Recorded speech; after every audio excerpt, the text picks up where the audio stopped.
नमस्कार। आज हम तीसरी कक्षा की हिंदी की पाठ्य पुस्तक वीणा के पाठ 11 एक जादुई पिटारा को पढ़ेंगे व समझेंगे। यह एक आनंदमयी कविता है। इस कविता में हमें एक ऐसे जादुई पिटारे के बारे में बताया गया है जिसे खोलते ही उसमें से अलग अलग प्रकार की अलग अलग तरह की अजीबोगरीब जो वस्तुएं हैं वो निकलती हैं और उन वस्तुओं से संबंधित जानकारी इस कविता में हमें दी गई है। तो आइए इस पाठ को पढ़ना शुरू करते हैं। पाठ 11 एक जादुई पिटारा। एक पिटारा हमने खोला, उसमें से निकला गप्पू गोला। गोले पर जब बांधी सुतली, लगा नाचने बन कठपुतली। इन पंक्तियों में कवि कहते हैं कि बच्चों ने जब पिटारा खोला, ये पिटारा दिया गया है, तो इसमें से क्या निकला? गप्पू गोला, यानी गोल आकार की कोई चीज निकली जिसे गोला नाम दे दिया। ठीक है। गोले पर जब बांधी सुतली, लगा नाचने बन कठपुतली। और जब इस गोले पर सुतली, सुतली का अर्थ है धागा, कि जब इस गोले पर सुतली बांधी गई, धागा बांधा गया, तो यह कठपुतली की तरह नाचने लगा। कठपुतली यानी पपेट की तरह नाचने लगा।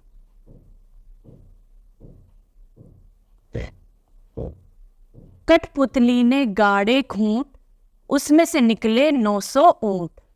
खूंट का अर्थ होता है खूंटा, जैसे गाय भैंस या पालतू जानवर को बांधने के लिए जो खूंटा होता है उसका प्रयोग किया जाता है। उसे जमीन में गाड़ दिया जाता है और थोड़ा उसका हिस्सा जो है ऊपर की तरफ रखा जाता है, आधे को अंदर जमीन के अंदर गाड़ दिया जाता है और उससे गाय भैंस या पालतू जानवर को बांधा जाता है।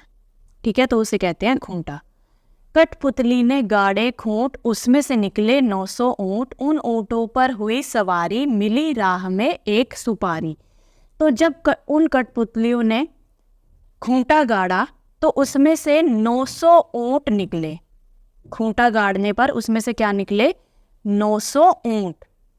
उन ऊंटों पर हुई सवारी, और जब उन ऊंटों पर सवारी की गई तो मिली राह में एक सुपारी। और रास्ते में जाते समय, राह का अर्थ होता है रास्ता, रास्ते में जाते समय क्या मिली? एक सुपारी मिली। ये सुपारी का चित्र है। सुपारी जो पूजा में प्रयोग की जाती है, पान में भी डाली जाती है सुपारी, यहाँ पर उसकी बात की गई है। उसी सुपारी को जब काटा, उसमें से निकला 9 मन आटा। कि जब उस सुपारी को काटा गया तब उसमें से 9 मन आटा निकला। मन का अर्थ होता है 40 किलो के बराबर। ठीक है, तो 9 मन आटा निकला। उस आटे पर नारियल फोड़ा, उसमें से निकल पड़ा एक घोड़ा। और जब उस आटे पर नारियल फोड़ा गया तो उसमें से क्या निकला? एक घोड़ा निकला। घोड़े को जब ऐंठ लगाई, आसमान ले पहुंचा भाई। और जब उस घोड़े को ऐंठ लगाई यानी कि जब उसे चाबुक से मारा गया या उस पर उसको धक्का दिया गया आगे बढ़ने के लिए, तो वो सीधा कहाँ पहुंचा? आसमान में जाकर पहुंचा। पाया वहां एक गुब्बारा, जिस पर छेद हुए थे 12। और वहां पर क्या मिला? आसमान में क्या मिला? एक ऐसा गुब्बारा मिला जिसमें 12 छेद थे। 12 का अर्थ है 12। ठीक है, उसमें कितने छेद थे? 12 छेद थे। ये है गुब्बारा और इसमें है, ये देखिए गुब्बारे का चित्र है और इसमें 12 छेद दिए गए हैं। एक छेद पर था स्टेशन, जिस पर खड़ा हुआ था इंजन। उस इंजन को धोया ऐसे, उसमें निकल पड़े 2 भैंसे। और उन 12 छेदों में से एक छेद ऐसा था जिस पर क्या था? स्टेशन था।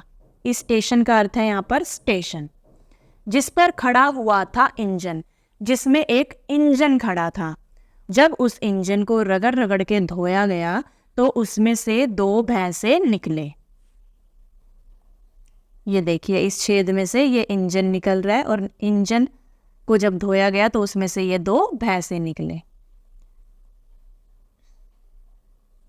भैंसे लाकर जोता खेत, नाज हुआ 1200 सेर। खा खा नाज हुए दीवाने, चले चाल बेहद मस्ताने। और भैंसों, जब भैंसे निकले इंजन में से तो उन भैंसों से खेतों को जोता गया, हल लगाया गया, खेतों को जोता गया, और फिर 1200 सेर अनाज पैदा हुआ। नाज का अर्थ है अनाज। 1200 सेर, एक सेर में लगभग 930 ग्राम होता है, ठीक है। तो यहाँ पर 1200 सेर अनाज हुआ और खा खा नाज हुए दीवाने। और इतने अनाज को खाकर जो किसान है वो बहुत ही खुश हुए। चले चाल बेहद मस्ताने, और वो खुशी से झूमते हुए चल रहे हैं और बहुत ही मस्ती में चल रहे हैं, यानी कि वो बहुत ही खुश हैं इतने सारे अनाज को देखकर। आशा करती हूँ आपको यह कविता एक जादुई पिटारा अच्छे से समझ में आ गई होगी और आपको ये बहुत ही रोमांचक और अच्छी लगी होगी। अगली वीडियो में हम इसी पार्ट के प्रश्न उत्तर करेंगे। तो मिलते हैं अगली वीडियो में, तब तक के लिए नमस्कार।